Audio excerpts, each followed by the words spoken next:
As we know, 77 years ago, at the time of independence, things were different.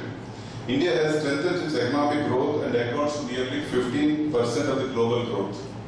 We are sure our country will soon transform to the superpower in the world, rooted with ethics, values that form the great Indian culture. I invite Professor Prasanna Kumar Garu, Director Center for Policy Studies and the founding member of Public Library, to come and occupy his chair in the desk and preside over the meeting. I invite Sri K.V. Prasad Garu, the Delhi-based senior journalist, who came all the way to Visakhapatnam. We are fortunate to have him here as a panel member who will give us insights on the topic for today. Let's give a good applause and extend a warm welcome. I request Dr. Balamurali Garu to present a bouquet to Prasad Garu.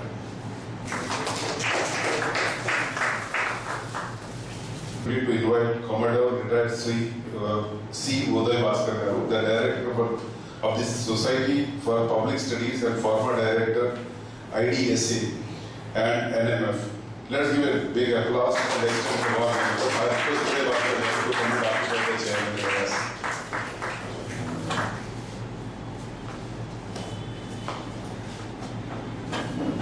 I request Ashwini Kumar Garu to present the bouquet to Uday Bhaskar Garu.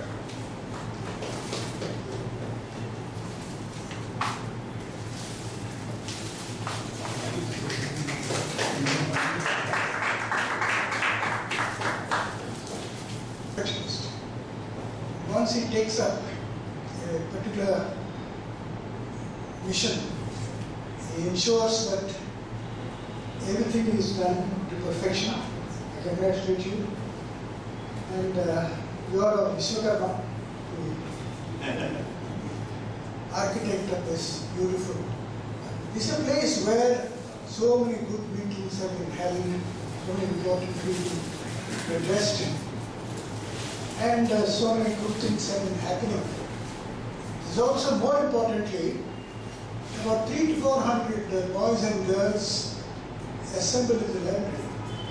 But what is unique about them is they do not indulge in gossip.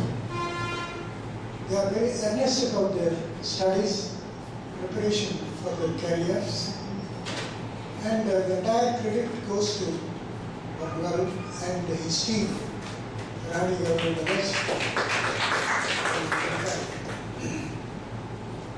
Now, Commodore Uday Bhaskar Garu's first lecture at the Center for Policy Studies was in 2000. He has been a prolific writer and one of the leading members of Delhi's think tanks. I think he's a member of several think tanks in Delhi. Delhi has too many think tanks. And he is undoubtedly one of our best minds in strategic affairs. What I particularly like about him is his humility and the access he often gives us whenever we invite him. He says, certainly I'll come and do it. And we're very fortunate. We will hear a lot about strategy and framework and things like this. The title of Uday Bhaskar Garu's framework, it reminds me of our foreign minister's beautiful book, that is Why Bharat Matters. It's a very wonderful book by Jaishankar. And Jaishankar, I don't know if it was loyalty or political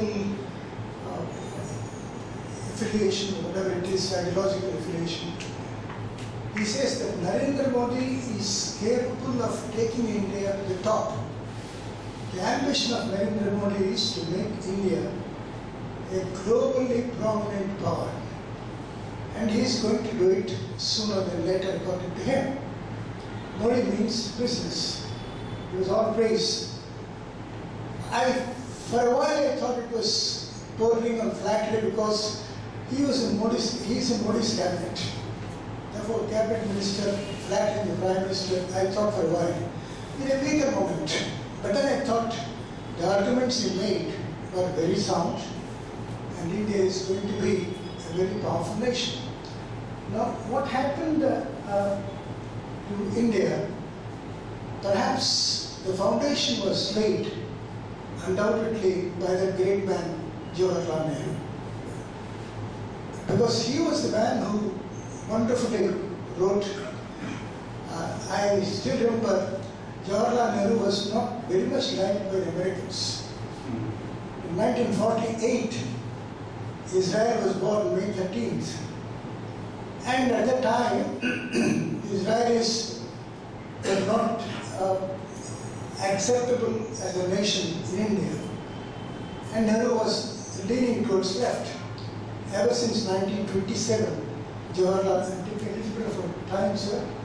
Nehru was leaning towards the left ever since his visit to Russia in 1927. So when Nehru went to America in 1948, Nehru had strong dislike for the Americans or Western powers, especially the colonial powers. And so when Nehru was standing there, somebody said to the Prime Minister, Mr. Prime Minister, are you with the United States or against the United States? He smilingly said, yes. Yes means, Mr. Prime Minister, I'm asking a question, are you for or against? He said yes. That yes was a mysterious yes. His daughter, 25 years later, Mrs. Gandhi, there was I think, bear witness, their testimony, except what I quote. Mrs. Gandhi was in the United States, and she was leaning towards the Soviet Union. And American press is supposed to be a little rough, sometimes needlessly aggressive. The American pressman said, Madam Prime Minister, are you leaning towards left or to the right? She had the habit of scratching her hair whenever she was angry. She scratched her hair and then coolly said, I'm leaning neither to the left nor to the right. I'm standing straight. India always stands straight. And that was very modest of Mrs. Gandhi. And that was the foundation for that, in my opinion. Jawaharlal Nehru laid a solid foundation for India's foreign policy. And that framework, I think, Commodore Uday Bhaskar agree with me, that framework is, I think, of permanent, it is of permanent value to the country. Whether it is non-alignment, whether it is a mission of Jawaharlal Nehru to bring especially the backward countries, the African and Asian unliberated countries into a framework. And that was the Prime Minister. And the topic today for discussion, Commodore Uday Bhaskar, speaking of that. And K.V. Prasad is my late uncle Ishwar's grandson. He has come from Delhi. He has won a prestigious Fulbright scholarship and Congressional scholarship. I am supposed to do the introduction part of it. Just briefly, actually.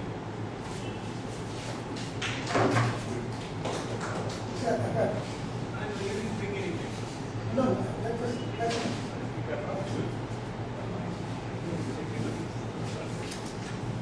When Uday Bhaskar entered school in Retd, I just was at least so many times, and he's a well-known man. But Prasad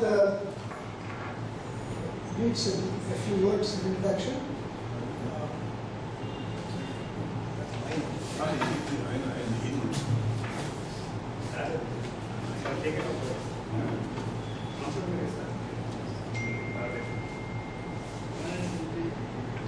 He worked as editor of the Tribune.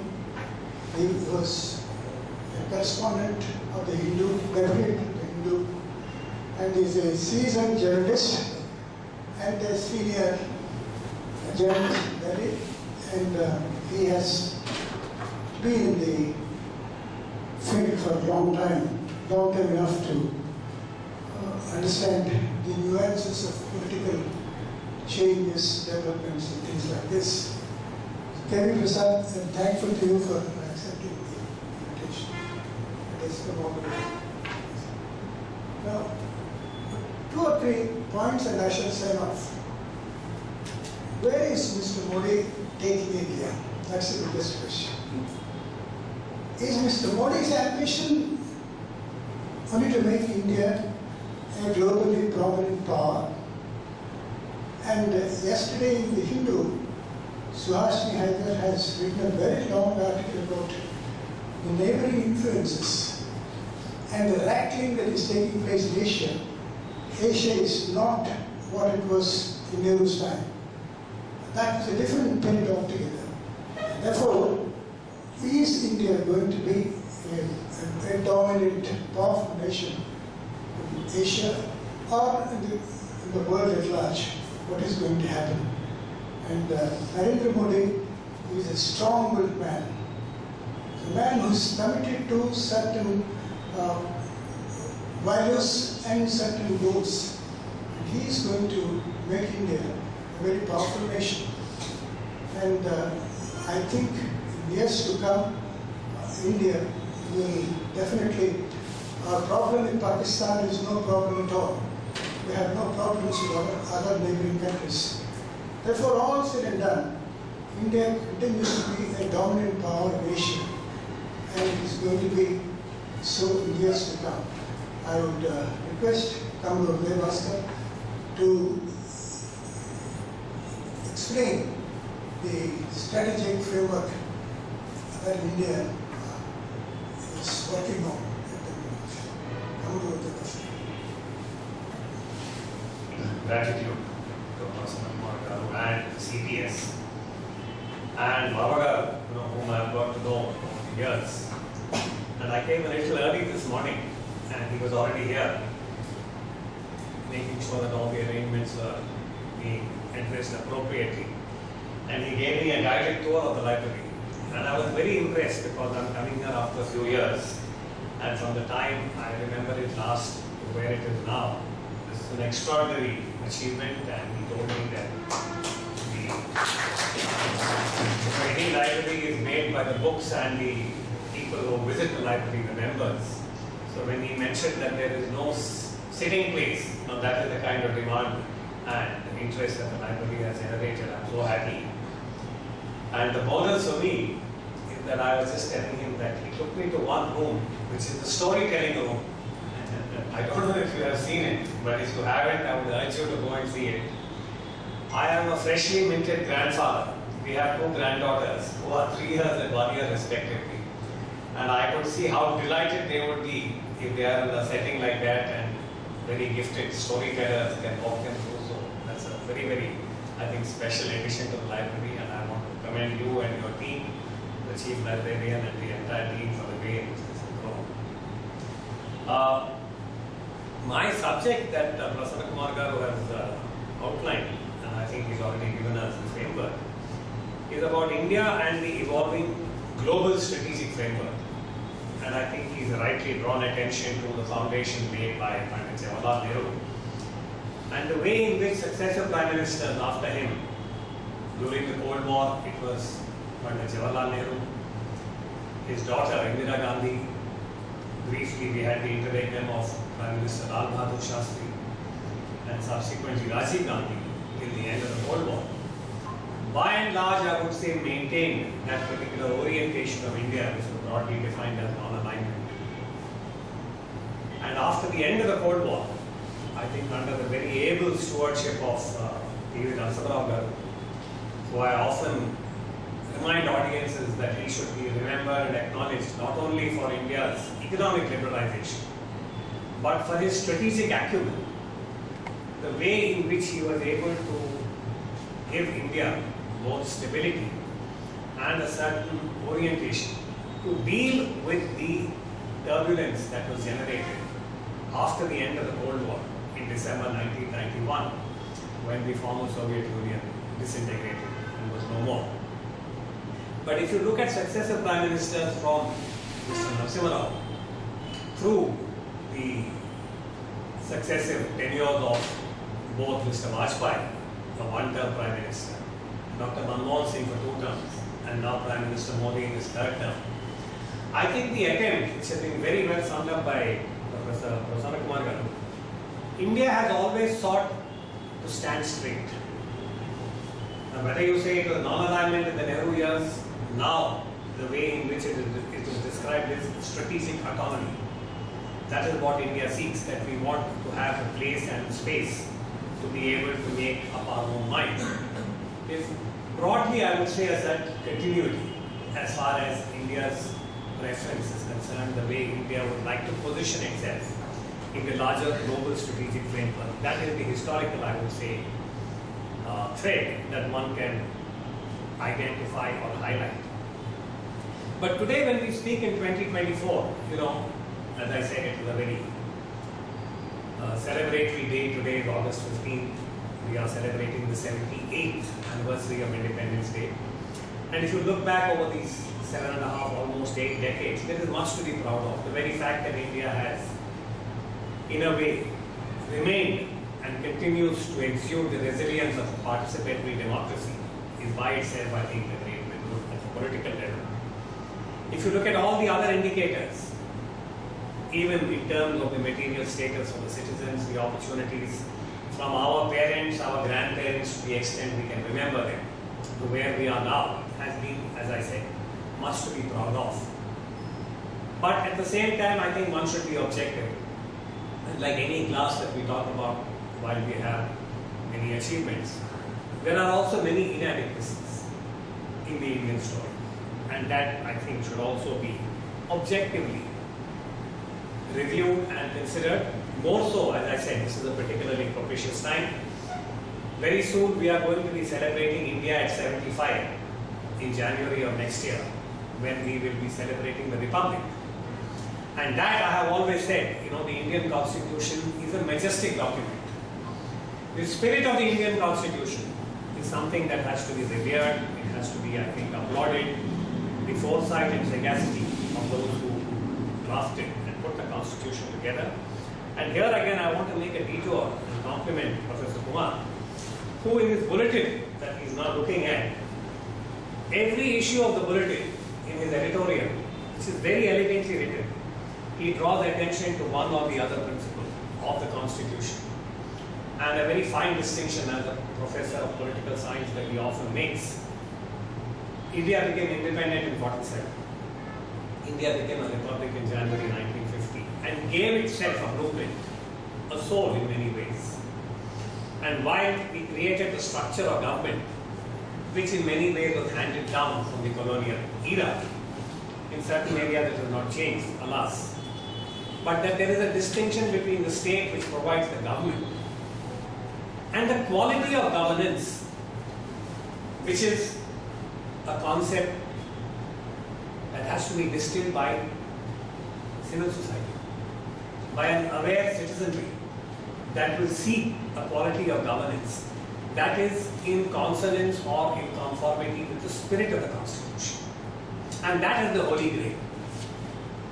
That, to my mind, remains abiding, whether it was Prime Minister Nehru in 1950 or Prime Minister Modi in 2014 when he entered the office for the first time. You remember his obeisance to the Constitution as he entered the offices that he had to occupy. I think that is our gold star. And if we look back from where we began in 1950 and where we want to be next 2 years, again Professor Kumar spoke about the Modi aspiration to make India a great power. Jaishankar often uses the word leading power. And I, as an analyst, have often said that there are some indicators that will accrue to India because of its democracy, because of its size. But at the end of the day, just as India wants to stand straight wherever we are, whatever be the global winds, India must also be an equitable power. Whether you are a great power or a major power, I think, is a different kind of consideration. But in terms of its commitment to the Constitution and to its people, it must be an equitable and an empathetic power. And in that journey, I think all the other aspirations of India would perhaps be met. And it's in that context that I thought I would do a brief review of the current global framework, the strategic framework, and what are the challenges for India in its current trajectory. You may recall that in looking at the current global strategic framework as recently as Tuesday, today we are on Thursday, on August 13th, Dr. Jaishankar, our Foreign Minister, was speaking about India and the prevailing global environment. And he used a very interesting to me and slightly bleak phrase. He said that for the next 5 years, the global outlook for India is quote unquote very grim.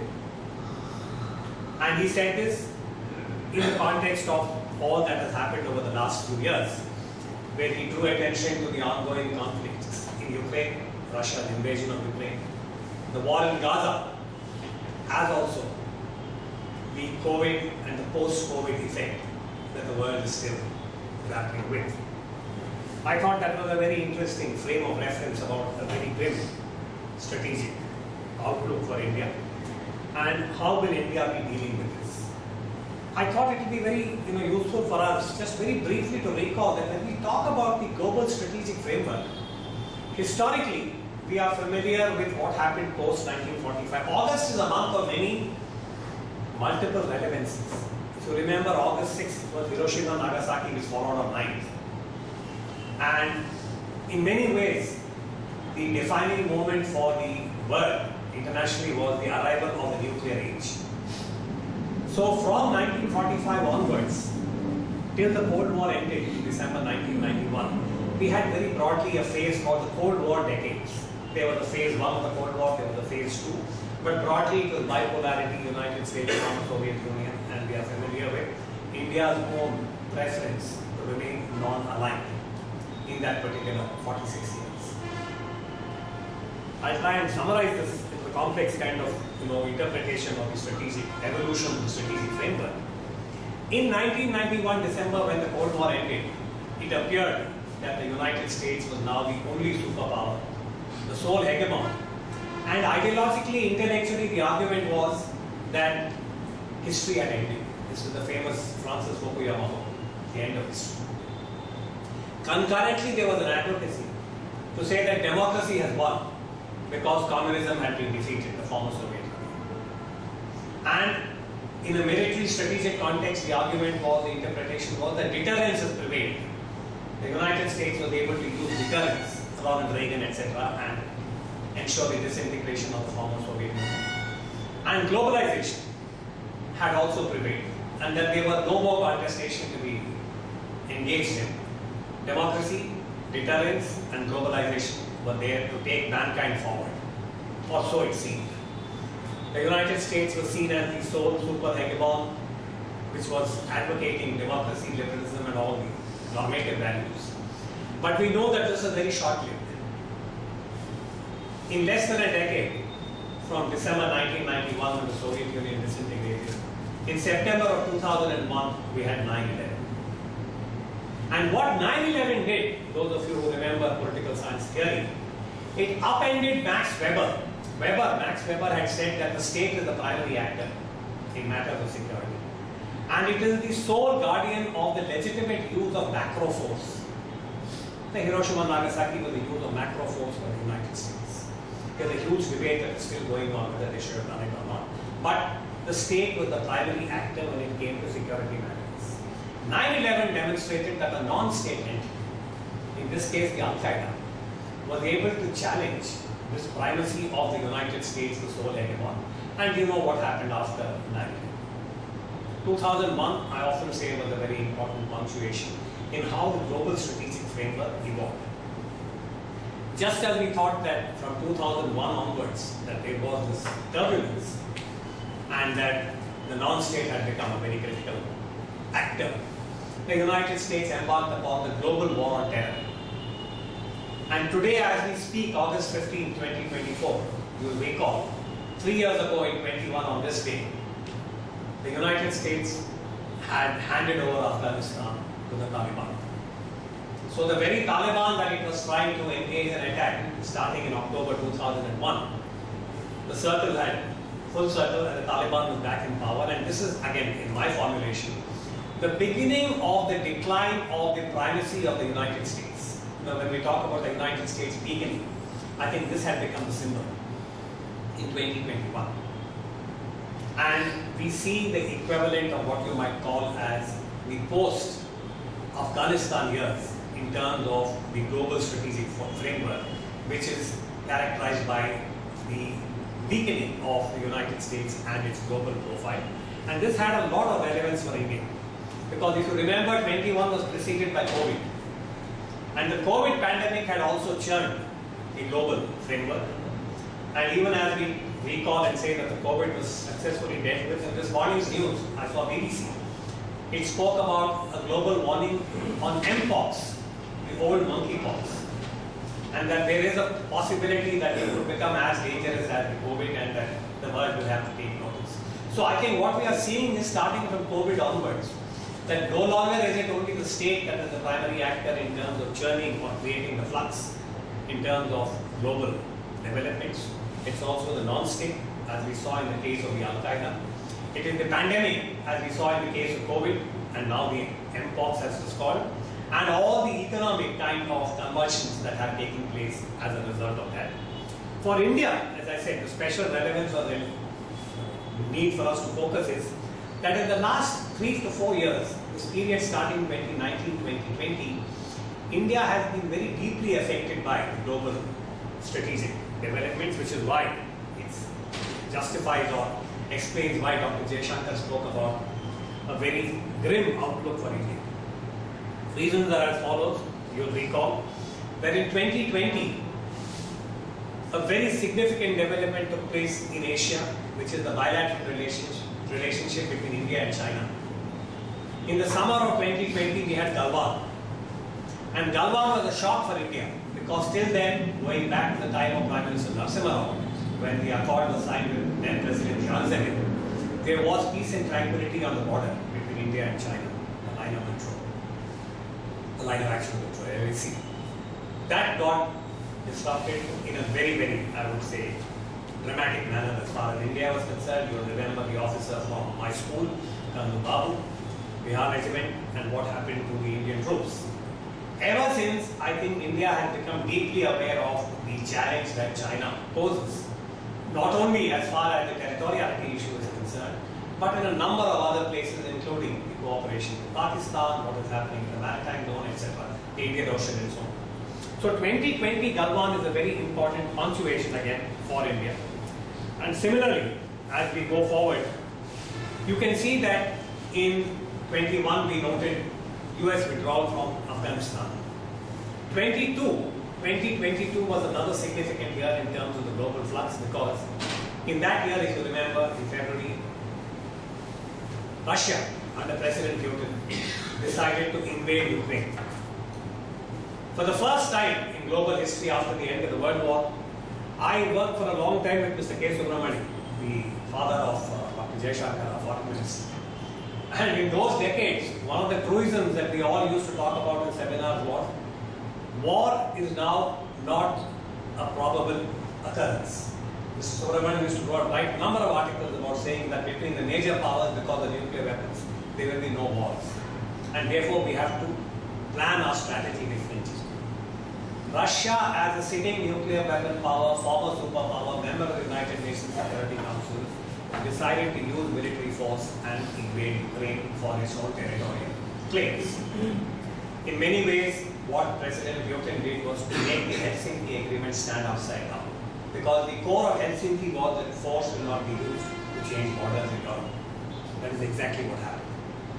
All of us, I remember, were taken by complete surprise. We wrote lots of articles at that time saying that this is very historic, very significant, all kinds of dire predictions. That war is more than 2 years old now. It is still festering. There is no resolution in sight. And the global community has shown complete inability to play any kind of honest broker role in terms of bringing the war to an end. All kinds of theories and formulations about the role of the US and why the war is continuing going on. This is 2020. Just as you thought that the global churn was becoming very animated, 23 brought yet another very significant development that is still continuing, and that is, if you remember, in October of that year, we had Hamas and the attack of Hamas on Israel, non-state actor again, and what that did to West Asia. And from October then, very soon it will be 1 year, that war is a horrific war. It is genocide. The kind of killing that is going on, the entire world is completely, I would say, up in arms with what Israel is doing in terms of how it is protesting, but to no avail. And that again is a reflection of the kind of the way in which international law is now being trampled upon. And when I was making my notes, it struck me that when we speak about 75 years, in 1949, the global community agreed upon the Geneva Convention in August of that year. It was August 12th or 13th, if I remember. And the core of that, if you remember, was 4 years after Hiroshima and Nagasaki, that civilian combatants and those who are not engaged in war professionally will not be harmed, etc. There's a whole covenant about Geneva. Geneva has also been stood on its head. And that is what we are seeing. And therefore, when we talk about the global strategic framework and its relevances for India, all of these in different ways are posing challenges to India and India's ability to stand straight.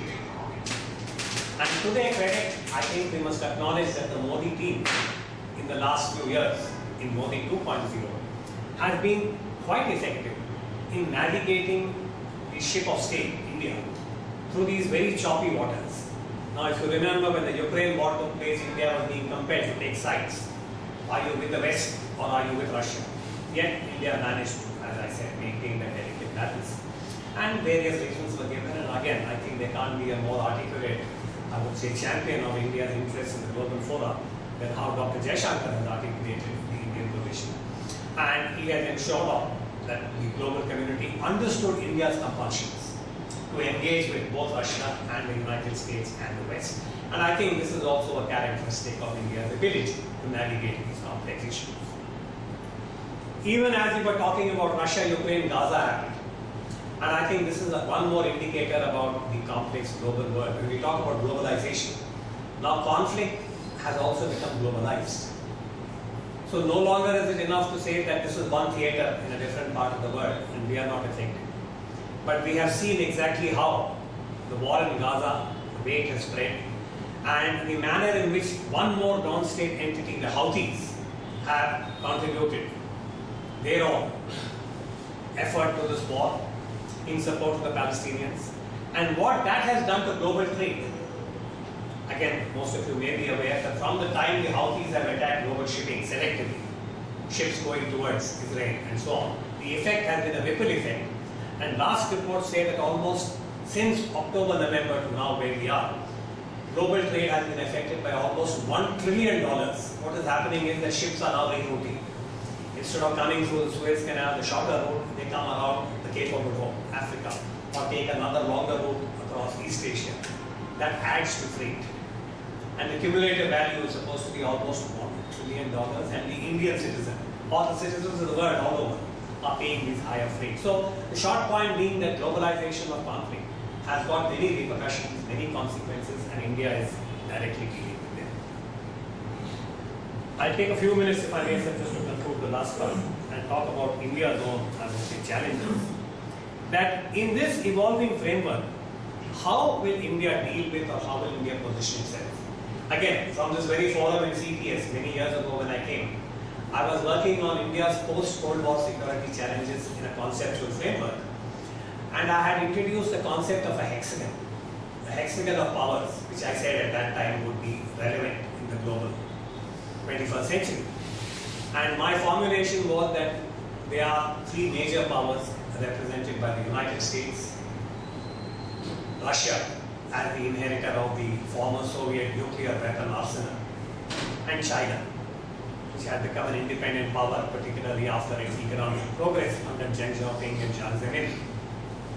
The other three arms of this hexagon I suggested were the European Union, which, if you remember, the combined GDP of the EU is almost similar to that of the United States. And Japan, because of its pedigree and its own profile, and the fact that, as we often say, that if Japan wants to go nuclear and become an autonomous strategic power, it's literally a screwdriver turn away. And please remember, I often say pedigree of Japan is not adequately recognized in Asia, particularly what they did in World War II and what they are capable of.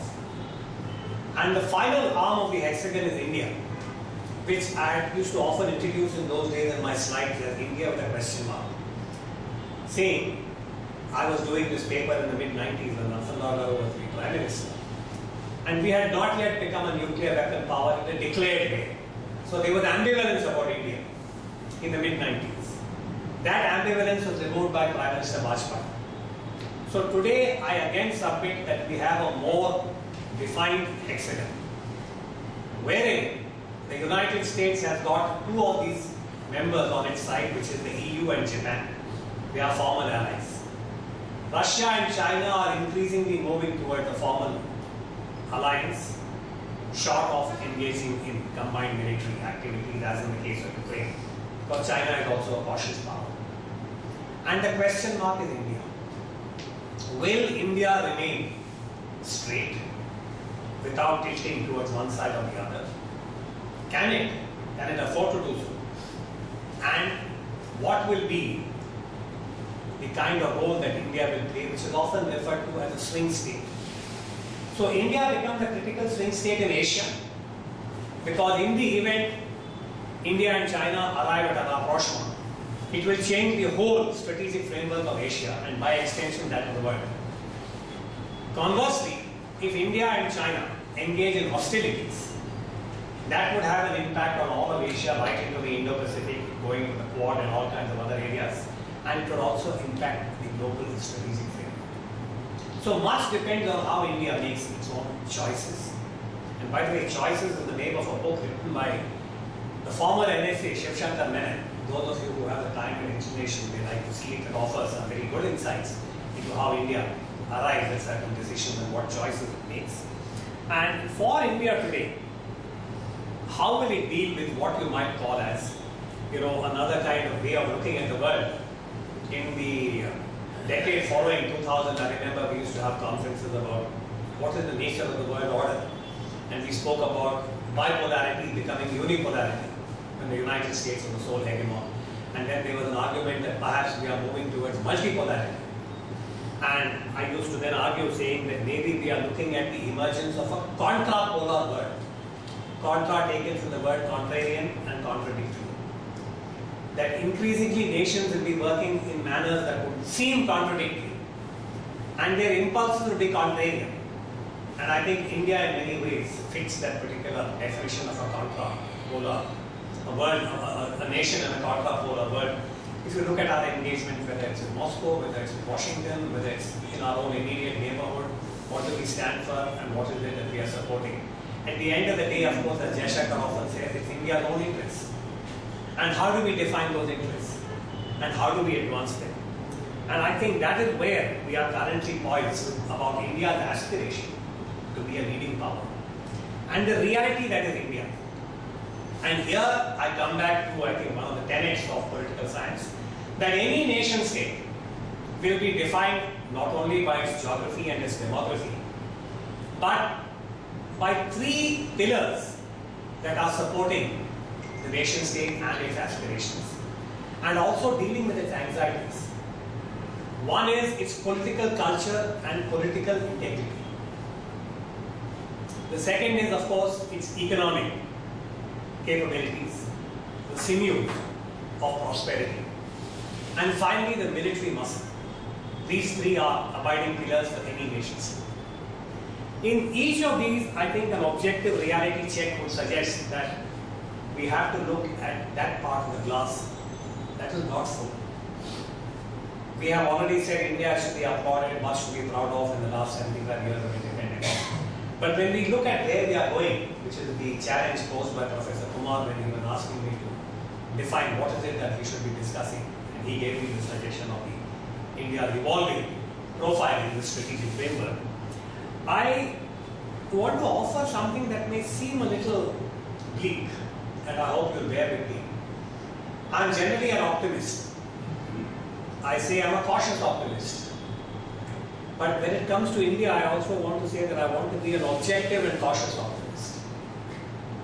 And what I can put together objectively based on facts is that if we look at these three pillars, political, military, economic, I think there are inadequacies. Professor Kumar spoke about Modi 3.0 and the aspiration of Prime Minister Modi, which he has said many times, he's a very, very powerful speaker. But in summary, I would say that India's profile today as a democracy and its commitment to the liberal values, that which is enshrined in the Constitution, is, to my mind, below the median. Now, whether we talk about, as I said, various aspects of governance, of government, institutions, and the commitment of the state, there are many areas that I think that could be reviewed in a constructive way. Now, I don't want to, as I said, I've stood here and spoken about the Arthashastra, Naukilya, Chanakya, and I have drawn attention to Yoga Kshema, saying that the ultimate responsibility of any government, whether it was the Maurya Empire or it is 2024 India, whoever is governing India, India doesn't have rulers. We often talk about ruling party, ruling government. No, we have a government that should ensure governance. We elected that government. And their abiding central responsibility is Yoga Kshema of the citizen. And again, those of you who are well versed with the Arthashastra know this, that the ultimate litmus test for any government, for any ruler in the old days, is the security and safety of the most vulnerable cross-section of that society. The aged, the infirm, the children, the women. There is a category that Chanakya writes about. And today as we speak, what has happened in Kolkata to that young doctor is, I think, a very shameful reminder. Now, whenever I bring this point up, well-wishers often say that, no, don't be so critical. We are a population of 1.4 billion. So if there is one such ghastly incident, you can't take a bleak conclusion. I say no. The state cannot abdicate. That dharma of the state, the Raja Dharma. And that is where I think our own political, I would say, resilience and integrity, political integrity is something that we need to reflect on. The last elections gave us some encouraging results about what I would call as the participation of the citizen. I am not making a critique of one party or the other. I am just talking about our institutions and the integrity that goes with the political, as I said, culture of a society. My submission is, it needs review if India is to aspire to realize the aspiration that it has set for itself. $5 trillion economy is a tangible. What kind of governance you provide is an intangible. Every democracy is grappling with this. I am not saying India is alone. This is not Modi's dilemma alone. Look at the United States, the world's largest democracy, the oldest democracy. We are the largest. Look at Great Britain. Look at other countries which are similarly, I would say, trying to stay steadfast to the democratic choice. So this is now a new challenge, I think, as part of the strategic framework that is evolving. So that was my short point. And very quickly, I think I'm running out of my time, are the economic and the military, aspects of India. I think there also, while there are many claims, I am afraid the reality is not as convincing. I'll give you two examples. In as much as we will become, hopefully in the next 3 to 4 years, a $5 trillion economy, the fundamentals in terms of how governance is being transmitted to the citizen leaves a lot of, I would say, question marks. Now we are aware that 5 trillion as GDP does not necessarily translate into equitable per capita. Today the observation about India is that it's a very uneven growth. The rich are getting richer, the poor are getting poorer, and the last indicators were again very, very stark. One of the international surveys done, because India now doesn't believe in putting out its own data regularly, has said that only 56% of Indians are able to have 3 meals in a day. The other 44% are below that particular nutrition level. And those who are really deprived are at the bottom of the ladder.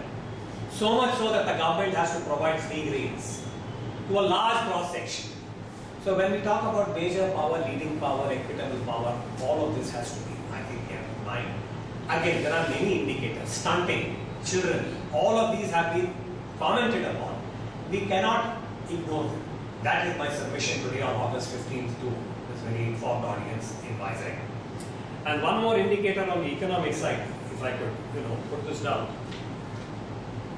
In March 2004, India's fiscal resilience reflected in the US dollar to the Indian rupee in March 2004 was 45 rupees 32 paise. Today, 20 years later, March 2024, it was around 82 rupees to the dollar. So if I want to buy a fighter aircraft, if I want to buy a submarine, I want high technology for my semiconductor industry, any aspect, I will have to pay in dollars. So you can see the kind of fiscal strain that it places on the Indian exchequer. Like this, there are other indicators, but I'm just saying that we need to look at our economic fundamentals in a far more persuasive way. And again, there are many, I would say, assessments that have been made. We just need to see and make sure that we can arrive at an objective conclusion as to what is the way ahead. My sort of attempt here is not to give you a litany of inadequacies, but to say what do we do to deal with these, what is the way ahead. Similarly, in the military sphere, which I'm a little more familiar with, I'm afraid our current military capability is below the median in terms of the challenges we have to face. Even as we speak today, day before yesterday, there was one more incident in terrorist incident in Cmde, and we lost a young captain. Any country like India losing officers every month, more than one, along with other personnel, is not a good indicator about the internal security of the nation. And there are, as I said, reasons that should be addressed, structural, systemic, which have not been done as yet. Many of these came up in the discussions we had on Kargil at 25. This year we had done various discussions and seminars, and many of these had come to the fore. And what stands out, and this again goes back to governance, in Modi 1.0, we had a parliamentary defense committee headed by retired Major General Khanduri, very eminent man, BJP leader, he was a cabinet minister, Prime Minister Vajpayee. He was made the chairman of the committee, and they produced a very detailed, very comprehensive objective report about the state of the Indian military. Within a few months, he was removed from the chairmanship. And what used to be earlier tabled in Parliament with a lot of detail and transparency was completely brought into opaque status. And I have said this repeatedly that if you look at the Indian military, your starting point is the Khanduri report. All the inadequacies mentioned there have not been addressed. Concurrently, defense budget has been going down. For other reasons, there are fiscal pressures on the government, every government has it. But your capital expenditure, what is called as capex, year after year is being affected by this rupee to dollar correlation. And today, much as we want, the Indian military is in a state of transition and is very vulnerable from the top to the bottom. Meaning, Prime Minister Modi did something very commendable, very radical. He announced the creation of a Chief of Defence Staff, again from the Red Fort. And General Bipin Rawat was appointed as the first Chief of Defence Staff. But the various, I would say, changes that are required are still remain the equivalent of work in progress. And at the same time, we start at the bottom of the pyramid, the Agniveer scheme, which is dealing with the personnel. If you are dealing with low intensity conflict in J&K, Northeast, Manipur, Myanmar, now Bangladesh, which of course we will touch upon, you need to have your military at a certain level of competence and professionalism and material, equipment, etc. I am afraid that is not happening, which is why I am saying that we need a more objective reality check to become that power that you want to be, whether it is by 2030 or 2035 or 2040, wherever. By 2050, India will be the number 3 economy of the world. China is expected to be the top, right on top of the pack. United States will be a close second to China, or so the economists tell us. And India will be a slightly distant third to USA.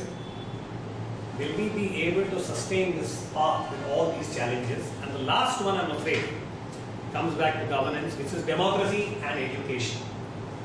Today, India has a huge unemployment issue. Our youth is supposed to be our great, I would say, the advantage that India has over other countries, could turn out to be a disadvantage if you are not able to provide employment. And cyber becomes the new opium, and everybody has a cell phone. And the levels of violence that we are likely to see will only go up, and it's already happening.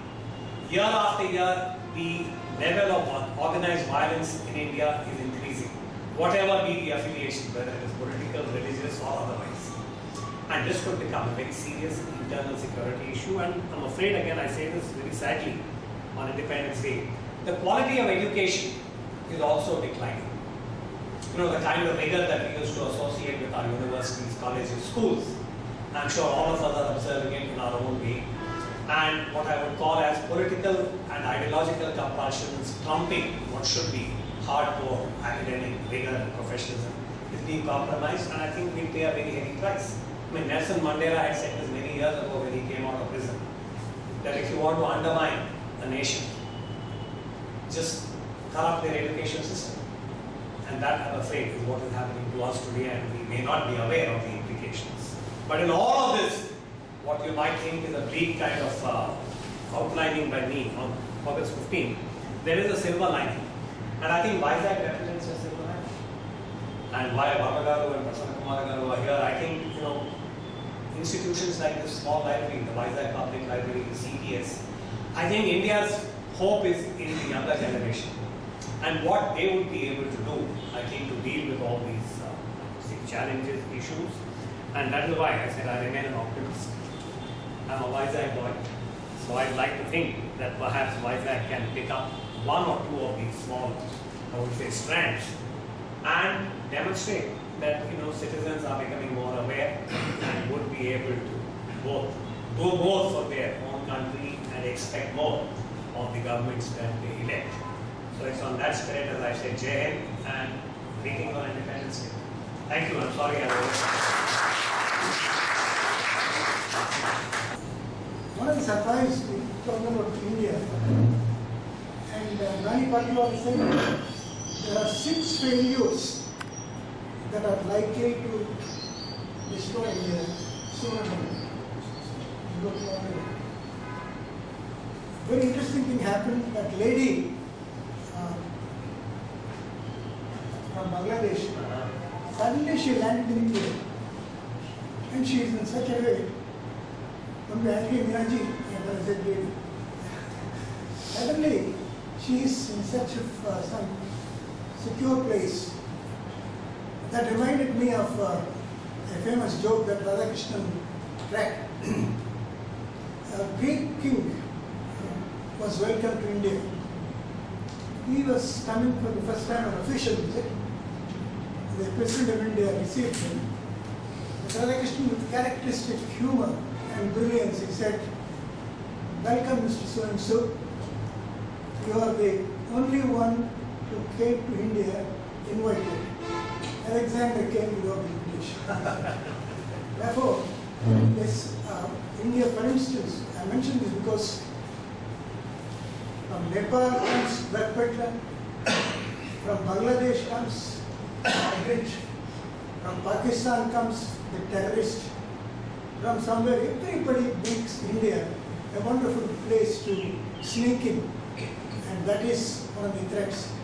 Therefore, I'm not adding to the very difficult scenario you presented, that India will have to face 6 major failures in the coming years. That I will mention later on, not now.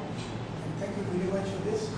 Now the youngest in the audience, on the days.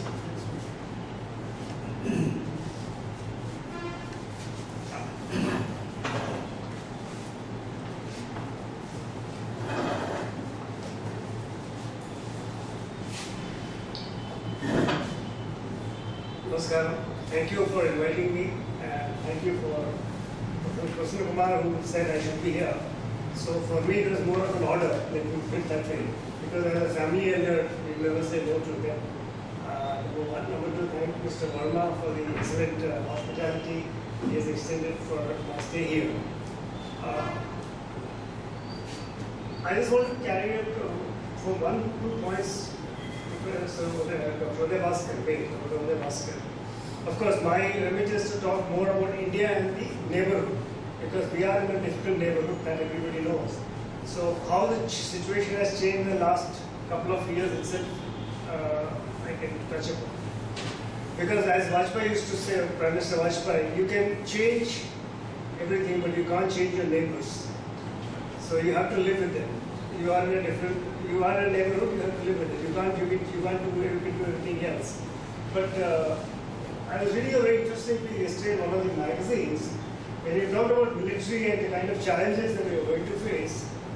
What struck me was this article argues about the teeth to tail ratio in Indian military. And just for defense in the Indian military in terms of army, this article argued that America, which talks about being an expeditionary force, has 1.33 million. In India, which is a defensive force, has 1.4 million. So he says, look at the context in which, and America is looking for bases all over the world, and probably one of the triggers on Bangladesh is said to be a military base that America wanted in Bangladesh. That's what we're reading about. Anyway, those are different issues. And another conversation was, we always look at why should India, we all talk India should be part of UN system, we should be part of on the high table. During my days in US Congress, where I worked for 1 year, I used to interact with a lot of people. At the moment when you was an Indian, obviously the top, many of them would ask me, why do you want a place on the high table? Ask yourself this question. I said, no, why not? I mean, we give the usual arguments, we're the largest population, we've got a growing economy and so on. One of them asked me, but do you take a stand? Will you take a stand?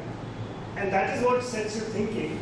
Because is it a stand that they want us to take, or we want to take it for ourselves? Because the Americans would want you to take a stand that it suits them, just as you pointed out in the Ukraine war. Whereas India, when you talk of non-alignment or what is now known as strategic autonomy or multi-alignment as we are talking about.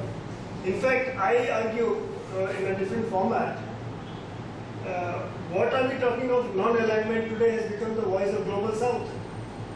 If you look at it in a different context, we are talking of economic power. It was earlier the countries which got free of the colonial powers. They came together and didn't want to be seen in either camp. Even though I remember when India was hosting the non-aligned summit, there was a very famous cartoon, I remember in one of the papers, which showed one set of people of the non-aligned countries imitating like the Russian bear and another like the American eagle, and saying this is a non-aligned movement. In other terms, indicating that while these countries profess to be non-aligned, are actually aligned in some form and fashion. So those are the contradictions that will continue to exist, because each country, and as Professor Kumar knows and Dr. we all understand, a country's foreign policy is dictated by its national interest, period. Nothing else can decide that, and that is what we've seen increasingly talked about. And I remember here, sorry to digress before I go into the topic, I was having a conversation with the foreign minister of Australia in one informal thing. This was in 2019. So the same conversation about what India finding its place. He said, but you will only matter if you are growing economically. Only when you have money in your pocket can people listen to you. That is the stark reality. It's the same thing I realize in America. They see the dollar in your pocket first before they talk to you. It's a transactional nature of their relationship. Other things being equal, that's the way they look at it. Anyway, coming back to this issue, I think I was asked to look at India and the neighborhood. I think India's neighborhood policy is characterized as a cornerstone of our foreign policy, because, and this is something which has been going on because we have neighbors in Bhutan, we have a neighbor in Nepal, we have a neighbor in Sri Lanka, Pakistan, and Bangladesh. Of course, now we have extended that arc of neighborhood by including Afghanistan, Myanmar, and and Maldives. which is in the Indian Ocean. So we kind of, now we're in terms of neighborhood first policy. These are the 8 countries we actually look at for our strategic interest and to look at it. I think the concept of neighborhood first began around the year 2008 when Dr. Manmohan Singh was the Prime Minister. But it really took off. I mean, it was going on. But I think when Prime Minister Modi came to power in 2014, when he characterized this in a much more sharper focus to it. Right at the beginning, if you look at it, 2014 for his inauguration, for the swearing-in ceremony, he invited all the SAARC leaders, which was unthinkable at that point of time. Nobody ever, I mean, it was something nobody imagined that on the first day of his office. And I remember we having one informal conversation with Prime Minister Narendra Modi once. He said, he told a small group of journalists we met, he said, I know I have only 1 year. Because when I came to office in 2014, I was a novice in foreign policy. So I only have 1 year to learn, because next year I'll become old, 1 year old, and people will expect me to know what the nuances of foreign policy is all about. So he understood this very well when he took over. So that was probably characterized in the 2014 decision.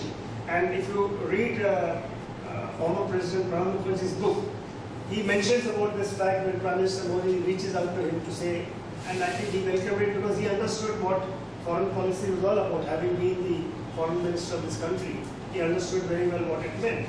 So I think this policy, as I said, took shape in a more concrete fashion after 2014. Or, as I said, neighborhood became the first circle of influence, which is natural. And here I would like to digress a bit to say, while Commander Uday Bhaskar talked about the larger strategic issues, one of the things that we tend to kind of miss out at this point of time is that India is also looking at the third circle. When I say the third circle, it is the Pacific and the Latin American areas. We are actually also expanding our interaction in those areas, because we have 2 or 3 institutions or organized platforms. One is called the CARICOM, one is called the CELAC, which is CARICOM, of course, stands for the Community of Latin American and Caribbean, and also the Caribbean Community Common Market. So these are 2 areas. And last year, Dr. Jaishankar visited some of those countries, and just as we speak, the President of India went to Fiji, Timor-Leste, and New Zealand. So our engagement is also partly looking at that. But so it's called the third circle. So, but now I'm going to be only the first circle of which we're looking at our neighborhood. So as I said, this expansion is natural because India wants to become a leading voice in the global platform. How do you do it? You expand your circles of influence beyond the first circle, the middle powers, the great powers, and look at the other areas.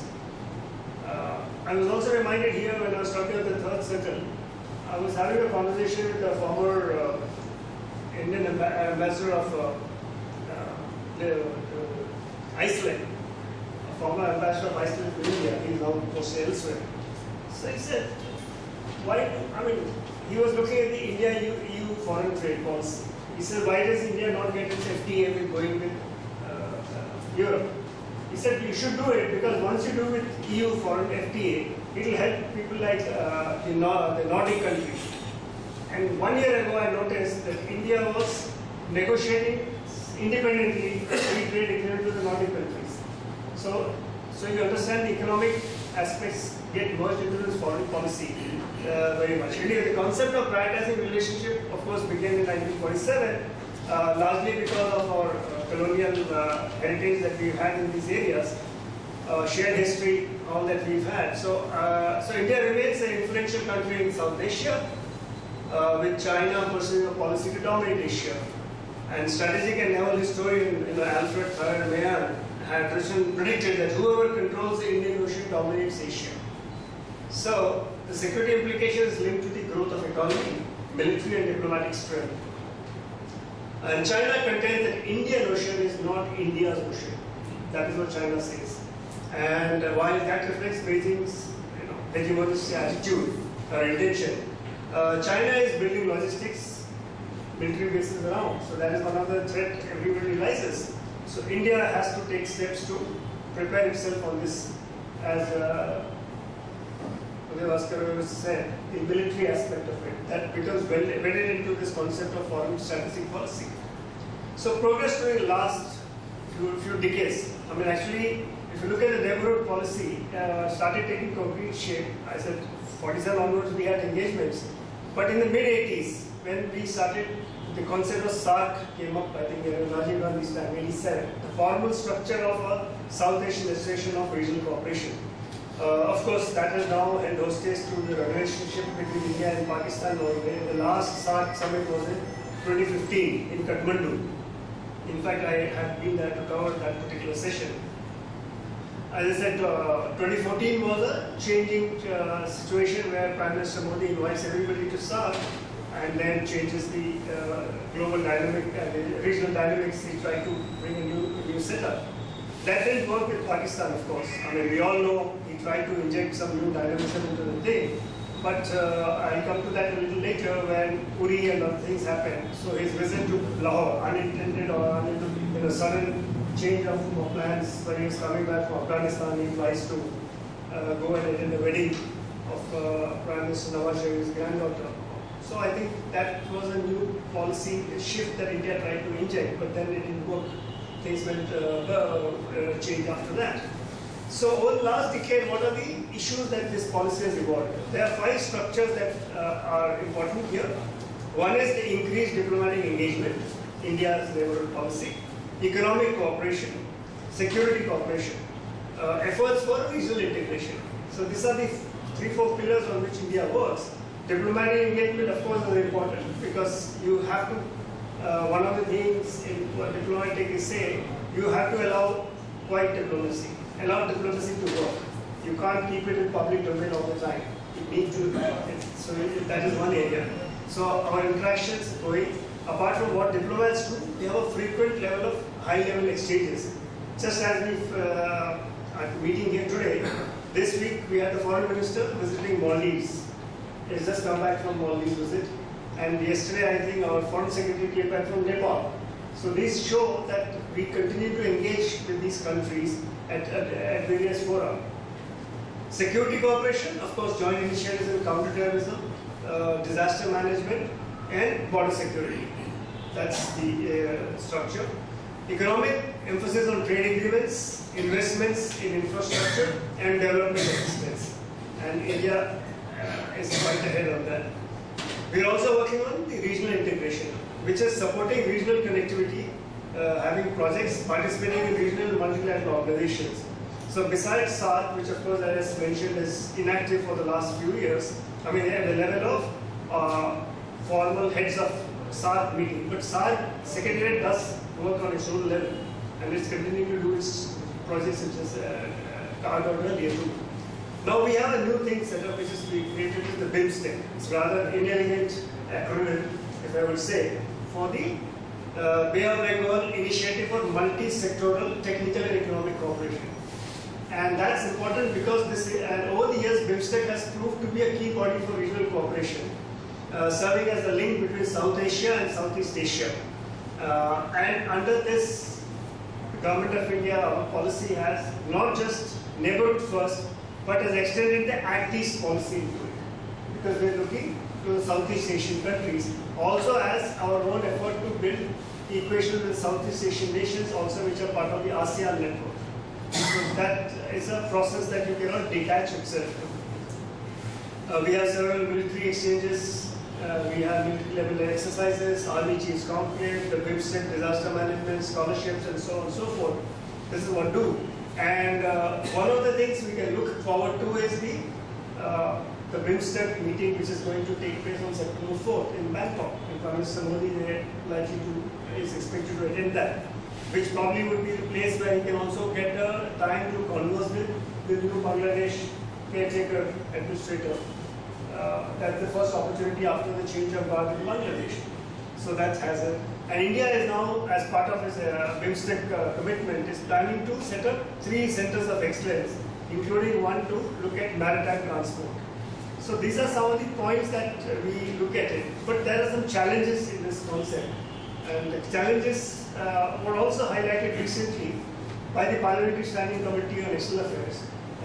which examined this neighborhood first policy, and it took a broad review and came up with many recommendations. One of the recommendations, of course, it says that there should be greater exchange between parliamentarians. Parliamentarians, we call ourselves the largest democracy, and we have a parliamentary democracy. Why don't we allow our parliamentarians to have a formal institutional exchanges? In fact, if you notice, this is something which I have noticed and also reflected at several levels. There is no institutional arrangement between Parliament of India and the US Congress. Congressional delegations do come, but they meet at informal levels. I mean, or there is some structure.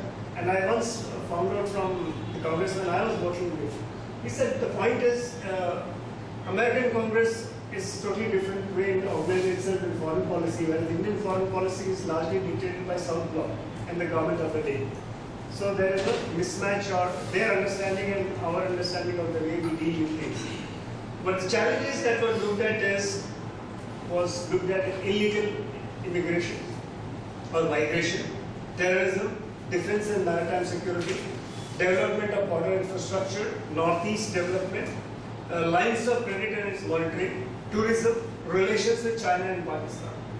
This is a challenge that every South Asian nation is going to face and is facing at some point of somewhere or other.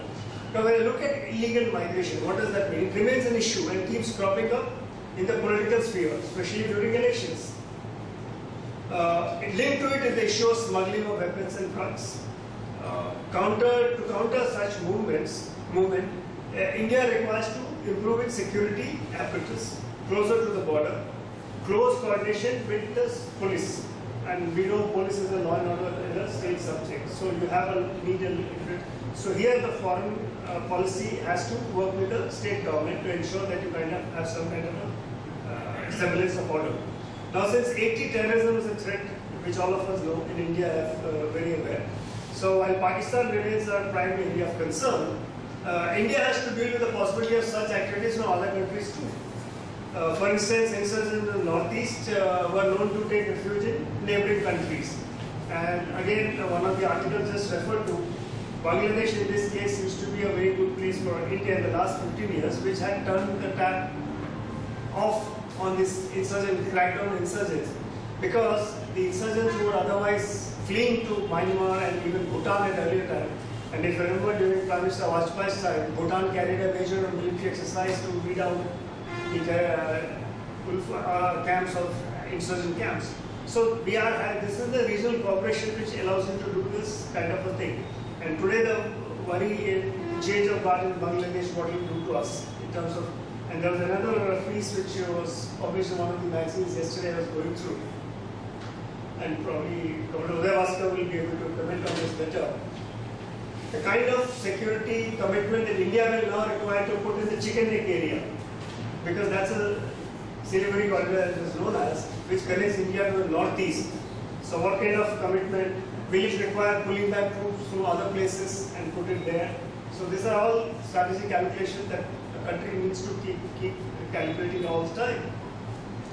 Now ironically it might sound, but when we talk of Russia and China, India is part of the Shanghai Cooperation Organization, SCO, right? And one of the important components of SCO is called RATS. You have heard of it? RATS, which is the Regional Anti-Terrorist Structure. Now this India is, and there Pakistan also is that. It's part of the RATS structure. Because there the concept came because China did not want any terrorist activities on its soil, and so was Russia because of the border proximity at that point of time. So they kind of wanted these structures to evolve. So that is an independent thing. Now if I move on to defense and maritime security, it remains a principal platform in India to expand its influence in the ocean, Indian Ocean, counter the Chinese moves in this backyard, including the Indian Ocean, as I said, that's the area. And India is trying to work together with countries in the neighborhood in pursuit of this policy. Today, India conducts joint military exercises in Maldives, it does in Nepal, it does in Myanmar, working with increasing the maritime domain awareness in the extended neighborhood. I think Uday Bhaskar can speak more about it if he has a chance to have a question-answer session. because this maritime security is what also takes us to offer our assets in some of the neighboring countries. Also as a listening force or whatever, the radar network that we created for some, or the air assets we granted, or the petrol vessels we gave to some countries. So this was the time, there was a time the policy planners preferred not to develop border roads. Now there is a lot of argument in these days, why did India not develop the border infrastructure? But somebody who spent time with Professor Subramaniam, good luck, Subramaniam. India also had this thought process, if we develop border roads, the same roads could be used by inimical forces at times of their operations. So that was a thought process which guided them. Am I right about that? That was a thought. So now we are different. We are far more confident. We actually started developing it somewhere in the mid-2000 time when we started activating advanced landing grounds in different forward posts, and today it's gone up much higher. This has picked up greater pace now in the last 10 years. We are spending more money and also executing the projects at a faster clip. So one of the spin-off benefits of developing Northeast is it dovetails your neighborhood first and the Act East policy. So economic development of the region is essential, we all know, because it is the success of these two policies will depend on the connectivity projects that India is trying to undertake in this region. And I think that the Parliamentary Committee also said that in this matter, the government, the foreign policy and the government, various bodies should work together to ensure that all these structures are in place. And you often hear these conversations which are told to us, to the government, which says it is a whole of the government approach. So different, it's not, you don't work in silos. After all, government are prepared. Thank you. So I think those are the issues. So, and the last is lines of credit. Just why is it important? From 2014, we were giving 3.3 billion lines of credit, which is now almost $15 billion. So that is what it is. And probably one of the latest beneficiaries which got inaugurated 2 days ago when Dr. Jayashankar went to Maldives was the water and sanitation project in Mali, which, and again there is a change of winds in Mali. The kind of approach we heard and kind of statements President Uday made gives us hope that once again Maldives may look as different. Thank you very much. Thank you. The 1962 war, where the Chinese performed a great betrayal. The last 70 years have rolled by, have gone by. 70 years, what exactly do you think? Have the Chinese been willing to negotiate with India, improve relations with India? India has tried several times. Whenever India and China disagree, there is a joke. Whenever the Indians are worried about China, the delegation will go to Russia. Because Russia is more dependable than China. Russia has been a more loyal friend of India than China. Am I right if I say that 70 years of very strained relationship between China and India, and we have not been able to succeed, either diplomatically or politically or culturally. How do you react to this? I think the observation is right that the last 70 years India has tried every which way, but we have not been able to get any satisfactory response from China. I have had occasion to visit China a few times. Last visit was about 10 years ago. But my conclusion is that I think China wants India to defer. They want India to acknowledge that China is the superior power and that in Asia, China wants to be the sole hegemon. So the joke is that they say that China wants multipolarity in the global order, where it wants to be seen as a partner of the United States. But in Asia, it wants both India and Japan to defer to Chinese supremacy or China's profile. And that is the incompatibility. I remember one Chinese academic telling me that it would be ideal if India becomes like Great Britain after World War II. Meaning that you accept, Great Britain accepted American supremacy and American leadership. So did France, and that is how the Western Alliance was formed. So they expect India and Japan to accept China as the Asian so-called hegemon, which I don't think will happen. But India has to be careful because at the moment China's, the pressure on India is of a very high order, and that is what we have to resist. Whether it's on the land border, in the maritime domain. We have not even spoken about cyber and space, where again China has made very strong presence in cyber, in space, and maybe in spectrum if their AI and artificial intelligence and other endeavors move in the manner that they are appearing. India is supposed to have the highest number of scientists and engineers in the world, including China. India is supposed to have the highest number of scientists and engineers. But why did the government not take some steps for the other to advance, to make more rapid strides, at least to match China in some areas of especially defense, production and all that? I mean, again, I would say it's lack of that will, the will to power. This is a very interesting area to discuss, which is countries and their elite leadership and what kind of strategic culture they adopt. In the case of China, it is very clear from the time of Mao Zedong and the revolution, October 1949, that China will reclaim its lost glory and they will take any and every step to improve Chinese power, which means the power of the Communist Party. So China went through, if you remember, some very radical conversion. They lost 30 million people because of the Cultural Revolution and the agrarian experiments that Mao Zedong was doing. 30 million. And yet, they continued, they did Tiananmen because they didn't want the party to be questioned.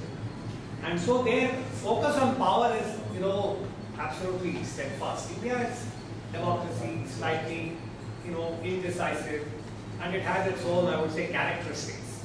And unfortunately in India, I think the short-term, consideration for anyone in power, and again, we're entering an area that is very sort of politically incorrect, but constant, political pandering has also led to a culture that private cycles in academic discussions.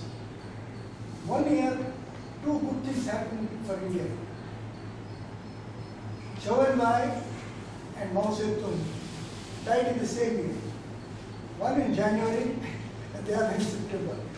So that was one of the best years in what you call joke. The best thing that happened. Now, India literally, I think, succumbed to China in many instances, many cases. Never stood up. I think it was only Lal Bahadur Shastri who after the, what you call 1962 war, Lal Bahadur Shastri who showed some courage. he allowed the Indian army to go towards Lahore. Lahore. But anecdotally, I just want to say from the military point, I'm not qualified to speak on other sectors. The Indian military was able to give China a very robust response in 1987 in what was called as the Sunambu incident. At that time, General Sundarji was the chief, and we had one Lieutenant General V.N. Sharma, who later became the chief, who was the army commander in Calcutta, Eastern Army. The way in which his troops then were able to push back the Chinese was apparently something that the Chinese were very surprised by. But Rajiv Gandhi was the Prime Minister at that time, and very soon after he lost power, we were not able to consolidate. It seemed that China would be willing to come to the table. It seemed, this is what the diplomats tell us at that time. But after that, we've never been able to show that kind of firmness in dealing with China, which is why, in many ways, Doklam happened, if you remember, when Prime Minister Modi invited Xi Jinping to India. Then we had a number of setbacks with China, culminating in Galwan. So the Chinese feel that India is not... in one area, India has definitely overtaken China. Population growth. Now India is number 1 in the world. That's a kind of a what you call we celebrate who are the most populous country in the world. Otherwise, why is it that Chinese are so good in science and technology, whereas India boasts of the largest number of scientists in the world? All said and done, our Atomic Energy Commission, for instance, was inaugurated much earlier in India by Nehru and Baba than the Chinese group. No, the will to power and excellence. I mean, I'm just reminded, I was reading the Olympic commentary. China won its first gold medal in 1984. Deng Xiaoping was then heading China as the so-called chairman of the chess committee of China. And at that time, apparently, they resolved that China will catch up with the United States in terms of the gold medals. In 84. In 40 years, they have done it. If you include Taiwan and Hong Kong as they want to, they say that we are on par with Chinese. India won its first gold even before we became independent, if you remember, in terms of hockey. But we have not been able to, I mean, when you say we have so many scientists, we have so much population, I think the ability to nurture an ecosystem that will provide excellence, produce excellence has been missing. I mean, I think Andhra is a good example where India's people have gone to the USA and they have prospered over there. I mean, that's my The introduction of people, Indians have the ability and the potential, but they don't rise to the occasion. That is something wrong with India. But we are 5,000 years old, so I think we have to say that we have, you know. Sir, I have a small question. Take this. Sir, you just told that, India needs to make its choice between friendship with China and hostilities. So, I think they've already made the choice that we go to the second way because the number of exercises we do in IOR region or, the Spain to Pacific region in the US. Have you fallen in the trap of the US to keep, as you said, deter China from getting close to us or? I think my, again, observation, I'll leave it to KV also to come in, is that India is in a very difficult position, mainly because our trade dependency on China has increased quite, significantly. It's very ironic. We have a trade surplus with the United States. If you look at India's trade pattern, and we have a huge trade deficit with China. If we want to maintain the limited, kind of trade profile we have, our dependence on China will increase, and China knows it. So we are not in that position to, so-called minimize China. It is not a serious option, and that is why I think the Chinese are gently increasing the pressure.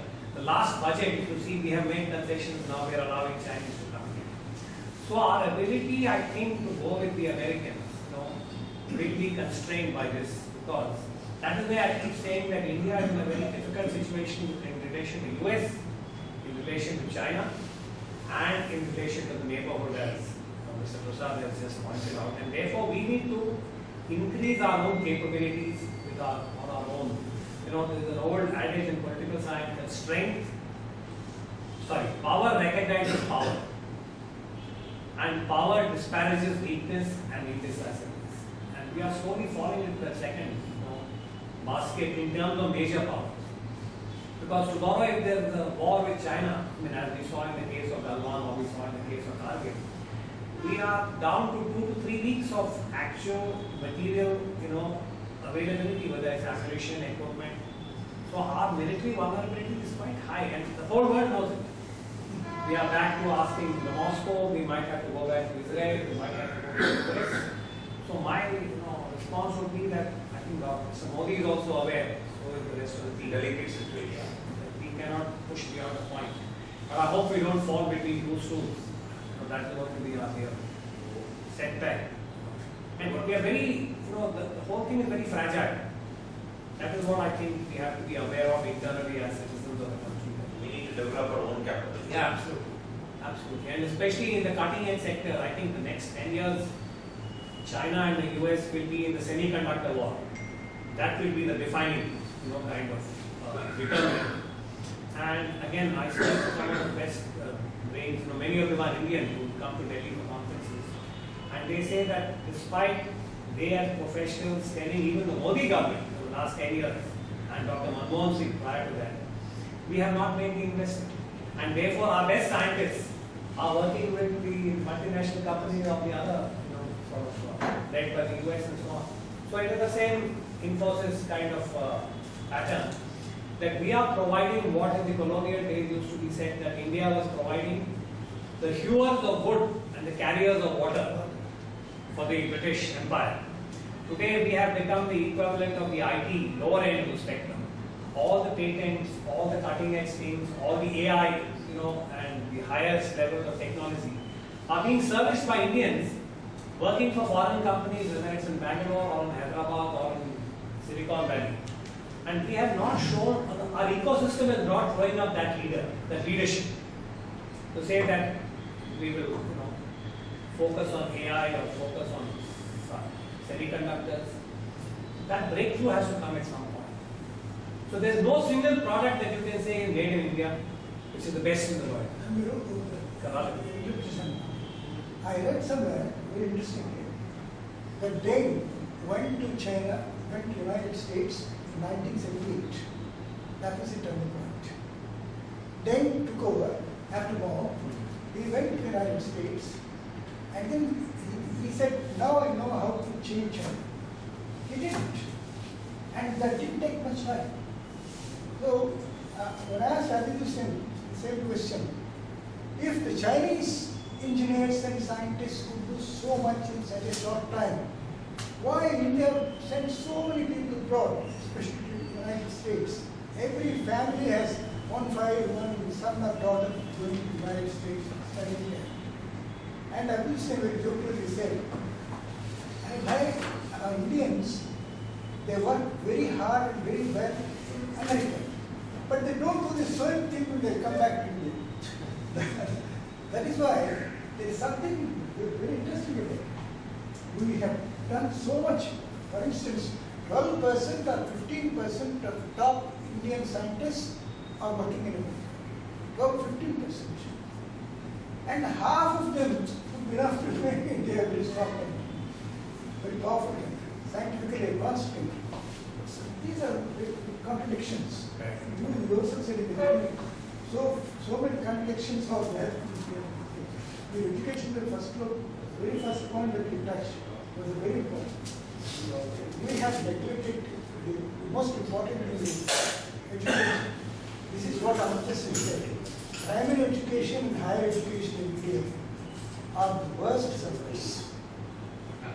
Research and development. Primary education and higher education. In between, there is a huge vacuum. Whoever is able to afford studying good, temple school or something like that, he goes there. And the rest of them they cannot afford. Therefore, I think these contradictions have to be resolved, and that requires leadership. And a man like Modi, if he cannot do it, I don't think he is available to us in the near future. The KB sir was talking about neighborhood policy. You also. Do you think this last 10 days have India, Bangladesh relations have gone back to pre-71 days where hostilities will increase, and as I was saying, what military enhancement or the steps that we should take to do that? Do you feel that the major intelligence failure of India is that Modi handled Bangladesh, right? Short answer, I think yes, it was a failure of intelligence. We said It was. that it was. Because it seems from everything that we've heard that Delhi was caught by surprise. When the aircraft was coming towards Hindon, this is what I heard on the grapevine in Delhi, that they had no inkling that it would collapse as swiftly as it had. And I raised this point repeatedly, saying that, again, talking of India's cultural traits, when October 1962 happened, India was surprised. When Mumbai happened in 2008, India was surprised. When Galwan happened in 2020, India was surprised. And when Sheikh Hasina came there at very short notice, India was surprised. Kargil also was a surprise. So I think we have to look inwards and say what are the systemic kind of inadequacies and failures. I personally feel, repeatedly, but why? And again, the same thing, we do not allow any transparency into our intelligence. If you look at how RAW was set up, they refused a debate in Parliament on the subsidy.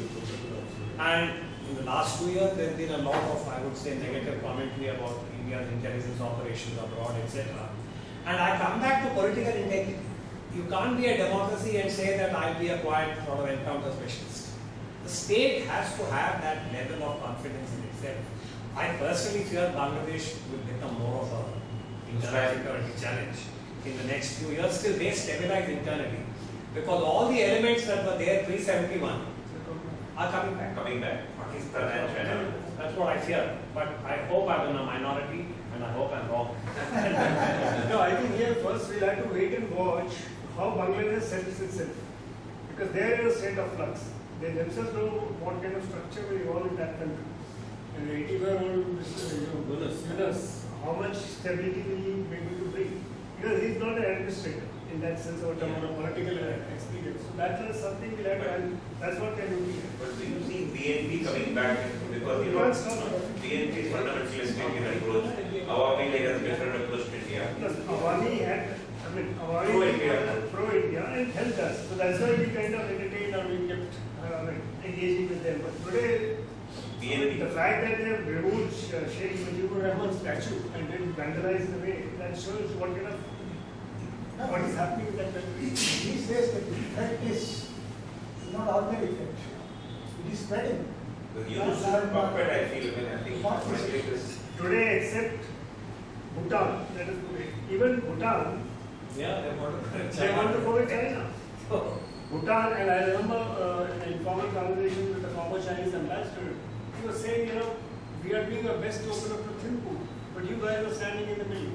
So strategically, it's Uday Bhaskar, if you see that if we might have China's hand in whatever they're having in Bangladesh now. If China has its base in Chittagong, will it affect Indian maritime operations? Again, short answer is yes, in a very definitive way. I'll give you a clear example. Bangladesh has acquired submarines from China. Yes, sir. So the Bay of Bengal will become a very complex theatre for the Indian maritime forces. Till recently, it seemed literally like an Indian lake. Bay of Bengal was protected, and Bangladesh, India had very good relations. The Chinese are not on the scene. With the Chinese submarines now operating with the Bangladesh Navy, all underwater operations are determined by what is called as being able to detect the signature of the other boat. The term used for submarines is boats. So the whole Cold War decades, the United States and former Soviet Union spent billions of dollars in tracking each other's submarines and trying to pick up their signature. Then you put that signature into a computer and you create a whole sort of bank. So that whenever there is an operation, you can simulate and anticipate how that movement will take place. With the introduction of Chinese boats, they have a specific kind of signature. It will become very difficult for us to figure out, is that a Bangladesh submarine or is it a Chinese submarine that has come into the Indian Bay of Bengal. And if the other ASEAN countries like say Thailand or Myanmar also decide to take Chinese boats, we will have a serious operational challenge. And today, underwater domain awareness is the new, as they say in maritime jargon, the ball game. Because all your cyber is underwater cables. So if you want to have the equivalent of quote unquote cyber terrorism, the logical target is an underwater cable. If that happens, not by any great naval action, you can do it by unmanned drones, submersible. So these are all possibilities. So India, I think, with China coming in, Bay of Bengal, our challenges are compounded. That's how I would describe. Sir, recent operations in Bangladesh, is it a failure of our intelligence or the perspectiveness of the deep state? Intelligence failure and What about deep state? Well, again, there are many theories now, but I personally am a little hesitant to accept that. So there is no smoking gun about the deep state, whether it is the US or whether it is China or Pakistan. But I think one of the observations I personally make is that we know more about the internal politics and the sociology of the United States of America than we know about Bangladesh and Pakistan. Meaning that the average Indian citizen knows more about the internal developments of these two countries. We know George Bush, we know Donald Trump, we know Barack Obama, we know the governor of so-and-so, etc. Maybe there is a connect culturally. I don't think we can even name, who are the, shall we say, senior politicians of Bangladesh. Manik Sheikh Hasina. There has been a tremendous amount of internal, I think, competition going on in Bangladesh about its Islamic identity. Because that has remained unresolved from 1971 onwards. Because even Mujibur Rahman, he was not really a Democrat. He was quite an autocrat. And his own so-called separation of state and religion was not as, shall we say, constructive for Bangladesh as it ought to have been. So I feel that Bangladesh is also, trying to come to terms with its own internal contradictions about religious identity, commitment to democracy, and I think the internal fissures within Bangladesh. It is not such a homogeneous society also between so-called different parts of Bangladesh and the kind of political weight they have. And if there is an imbalance even there in terms of its economic minorities. Correct. So all this is my reading, but sorry.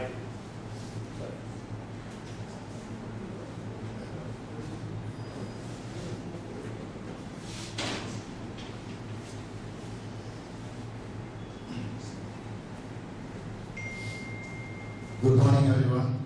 I'm Dr. V.K. Joseph. Thank you so much, Uday, Bhaskar, and Shumagaru for your deliberations. Wish you a very happy Independence Day. Recently, one incident happened. I will share with you, then I will come to my answer. I have 3 children. They are all in London. And the eldest daughter, she got married. And recently, she made a phone call. Papa, I got UK citizenship. Now I am going to surrender my Indian passport, Indian citizenship. I am going to surrender my Indian passport and Indian citizenship. My eldest daughter told from UK. See, let us go back to 1947. There was a partition, and Bangladesh, Pakistan, on linguistic basis.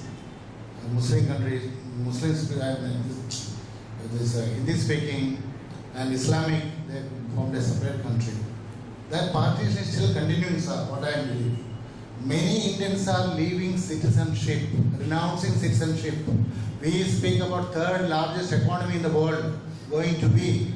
Then what about the citizens of India? Every year lakhs of Indians are relinquishing, renouncing their citizenship.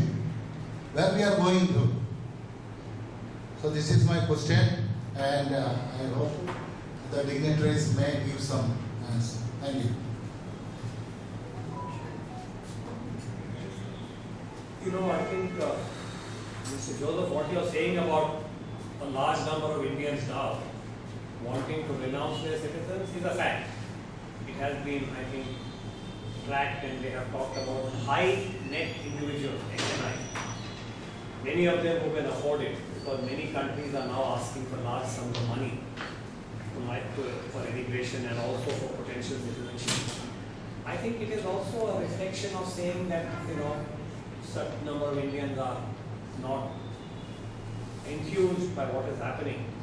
And there is also a sense that the minorities, I have heard this in Delhi very often, in India, and here not just the Muslims, but even the Christians and Sikhs are feeling that they should look elsewhere for the sake of their children. So this is a trend that I have also heard about. I don't have all the numbers as to how many have gone, but it's easy to find because every Indian who is renouncing his citizenship is recorded by the Indian NEA. We have the overseas Indians. But there is a trend, especially high net individuals are, I think, seeking opportunities outside, like your daughter has just taken. If I may just add to what he said. While I was working in the US Congress, I used to do the Indian caucus. So because India caucus is a very big, one of the largest country-specific caucuses. So I have had interaction. I continue to have interaction with many of them. Surprisingly, you will find nowadays there is also this tendency of people finding Canada being difficult place to stay. There is this feeling. I have recently a friend who was migrated with his family, and he called me the other day that his sons who have picked up Canadian citizenship are now looking for another citizenship. There could be another reason, I don't know why, number one. But I also found a large number of Indian Americans asking us this question: will you give us voting rights in India? So I said, why do you want the voting rights here? You are staying in a country, we continue to be there. And this is what you go back to 1947-48 debates in Parliament when they took place, when Prime Minister Nehru was asked this question: what about Indians in Tamil people suffering in Sri Lanka or other places? You would say if they are citizens of the country, that country has to deal with them. We can have sympathetic as well as cultural issues are concerned. But rest of it, if you are adopted a citizenship, you will have to deal with that country in particular. You have to stay and find out a way. So I also want these people wanting to come and vote. Large number of Indian Americans tell us how India should be governed, sitting in America. Why is it necessary? You may have a great thought, come here and work for us. And to question Professor Prashant Kumar raised, Chinese people who go to China, go to America on the scholarships and study, go back to their country. How people don't come back? A majority of them stay there. So whatever the system is, whatever the commitment is different. That's what I noticed in my observations having worked there. Based on the Siliguri corridor that you were talking about, Please louder, please. based on the Siliguri corridor that you were actually talking about, I just wanted to understand that what kind of solutions does India have based on this? Because in case if we just have this route towards connecting Northeast India with India, so what solutions do we really have in case if we want to make Northeast India more closer to us, making them feel that they are a part of our country? See, India's response to a wind. Chicken neck is first of all a very critical linkage, and you know the geography and that particular width and the length of that particular. It's called chicken's neck. That's Siliguri corridor. Number one, India is very, very concerned that there should be no Chinese ingress. For instance, Doklam, was one of the reasons why India was taking that kind of strong position was that if the Chinese consolidate their position on the triangular, India, Bhutan, China, triangular point, it would prevent the Indian military the kind of, shall we say, access and advantage it now enjoys. Because the Chinese military will then look down upon you. In any military operation, if you have the heights, then you can bring your firepower, as they say, down to the adversary in a way that would put the adversary at a disadvantage. Obviously, India doesn't want to be there. And therefore, there is a lot of concern about that particular, ensuring that China does not consolidate its current claims. The second is India is trying to increase connectivity for the maritime route, which is why the connection for West Bengal was so important. And it seemed that Bangladesh, was willing to help India with the Mongla port in the north, where we were supposed to get some arrangement. Now with the new government, that might be put on hold, might be delayed. So I think for India, connectivity through Bangladesh was a very major concern strategically. And the second is to ensure that the land corridor is not in any way disturbed. Otherwise, it will be very ironic for India. We have no access to Afghanistan and that part of Asia because of Pakistan. If Bangladesh plays a similar, sort of not in the major role in terms of connectivity, then we really become an island. You have the Himalayas, no access from the west, no access from the east, and the peninsula jutting into the Indian Ocean. So I think India's connectivity should get exacerbated, such an exercise. In fact, Kargil was also the same maneuver. Musharraf did the Kargil maneuver, it was to cut off the highway to Ladakh. So that is why we built a tunnel, all-weather tunnel. But that's a very expensive and a very long-term process. Right now we have to deal with the situation we have. That reminds me of General Redmalli, when he was asked in the Kargil war that India doesn't have adequate weapons. He says we will fight with what we have. Very famous. Thank you. So may I propose a vote of thanks to all of you for so patiently sitting through. And my most grateful thanks to Bhaskar and Sir for leading the discussions. And of course, one more I get to always engage. Excellent interviews. You know, we discussed the subject that is, I think, my only worry is finally, we have to be very cautious about China. There's no problem. Very cautious about it. What do they suddenly they went on building every coastal place based ఒక చిన్న basement set every coastal city entire coast పెట్టి శ్రీలంక వరకు పెట్టారు అంటే ఇండియాని ఒక necklace లాగా పెట్టారు necklace String of pearls. String of pearls. Very dangerous country. 1962లో దెబ్బతిన్నప్పుడు అప్పటి నుంచి ఇప్పటికు 60 years and one country that can never be trusted Chinese.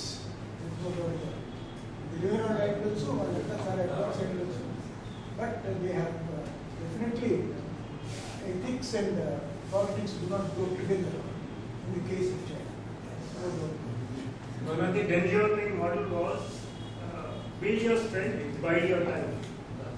And the other thing he used to say, I don't mind if the cat is black or white, so long as cat is nice. So his theory was very simple on those two things. Thank you. Thank you.